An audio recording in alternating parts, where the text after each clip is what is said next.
10 fingers channel में आपका स्वागत है। आज हम कक्षा 10 की गणित में प्रश्नावली 1.1 का प्रश्न क्रमांक 5 हल करेंगे। प्रश्न है, जांच कीजिए क्या किसी प्राकृत संख्या n के लिए संख्या 6n अंक 0 पर समाप्त हो सकती है।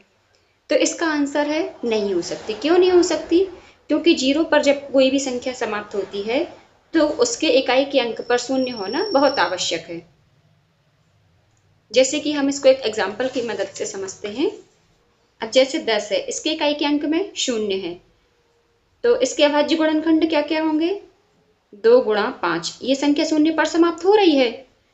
20 है, ये संख्या भी शून्य पर समाप्त हो रही है, इसके अभाज्य गुणनखंड क्या क्या है? 2 गुणा 5।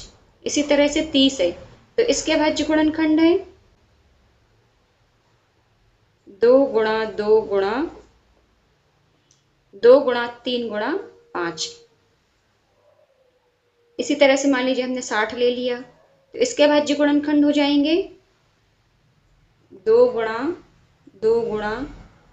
3 गुणा 5।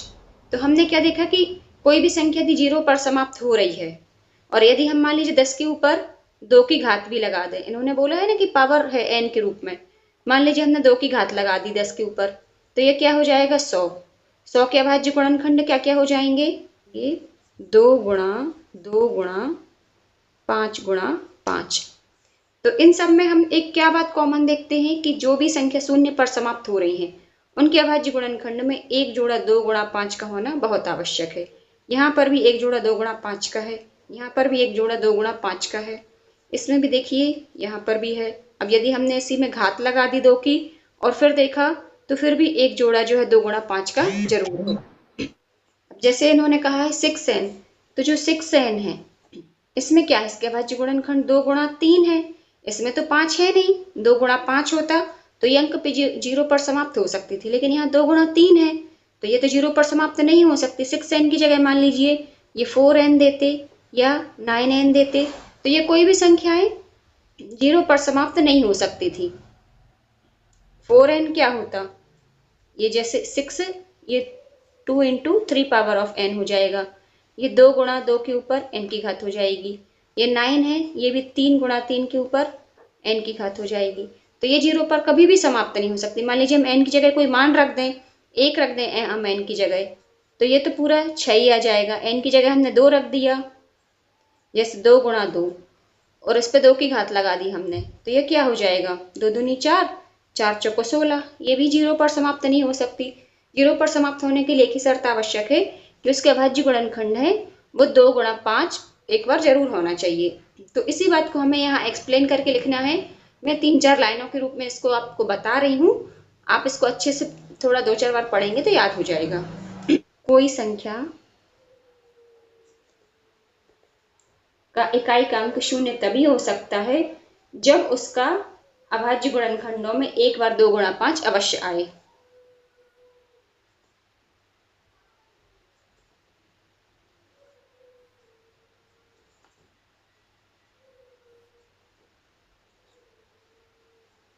जब उसके अभाज्य गुणनखंडों में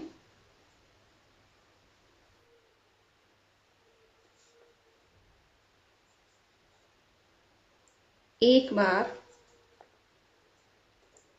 2 गुणा 5 अवश्य आए।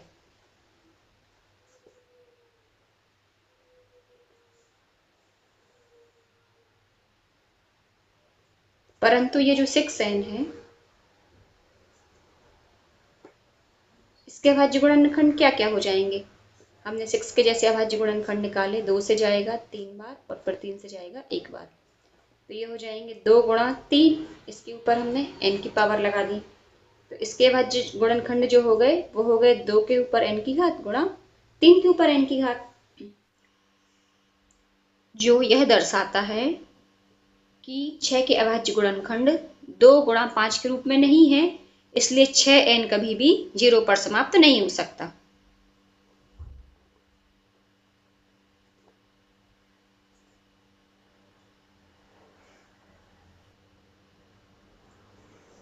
अब देखिए जो 6 के अभाज्य गुणनखंड आए हैं वो आए हैं 2 और 3, और 6n के 2n और 3n आए हैं, यहाँ 5 तो कहीं भी नहीं है।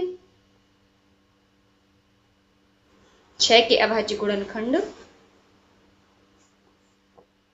2 गुणा 5 के रूप में नहीं है, इसलिए 6n कभी भी 0 पर समाप्त नहीं हो सकता।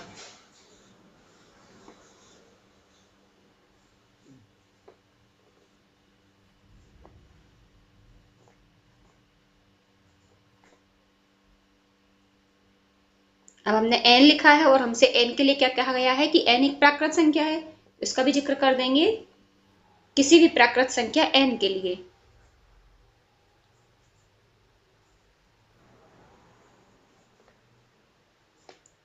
n क्या है? प्राकृत संख्या है। n के जो मान है वो है 1 2 3 4, है ना। तो हमें n के बारे में भी लिखना पड़ेगा किसी भी प्राकृत संख्या n के लिए। तो ये क्वेश्चन बहुत ही छोटा सा और बहुत ही आसान है। बस आपको ये थोड़े से 4-5 लाइनों का ये थोड़ा सा कॉन्सेप्ट आपको लिखना बहुत आवश्यक है। समझ में तो बहुत जल्दी आ जाता है, बच्चों के लिए लिखना ही टफ पड़ता है कि मैम हमें ये याद करना पड़ेगा। तो ये आपको याद नहीं करना है, आप 2-4 बार पढ़ेंगे, इसको लिखेंगे तो आपको ये याद हो जाएगा। तो उम्मीद करती हूँ कि ये प्रश्न आपको समझ में आ गया होगा। कहीं कोई प्रॉब्लम हो आप मुझे कमेंट्स में पूछ सकते हैं। और बच्चों, परीक्षा की दृष्टि से ये प्रश्न बहुत ही आईएमपी है, आपको अच्छी तरह से करके जाना है। फिर मिलते हैं नेक्स्ट वीडियो में, तब तक के लिए पढ़ते रहिए, मस्त रहिए। और बच्चों, आपको पुराने जो 5 साल के पेपर हैं उनके सेट जरूर लगाना है। आप उसको घड़ी में या मोबाइल में 3 घंटे का टाइमर लगाइए और पूरा पेपर हल कीजिए और खुद से ही चेक कीजिए, आपको पता चल जाएगा आप कितने नंबर का कर पा रहे हैं।